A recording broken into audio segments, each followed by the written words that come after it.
Hey guys, in this video I will show you how to find hotspot password on Samsung. Alright, let's begin. First, open the Settings app on your Samsung phone. At the top of the screen, tap on Connections.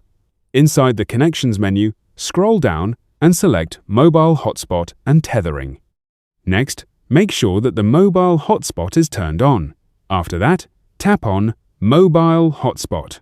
This will open the hotspot settings page, where you can manage everything related to your hotspot. On this page, scroll down until you see the Password section. Tap on it, and your current hotspot password will be displayed on the screen. From here, you can also edit or change the password if needed.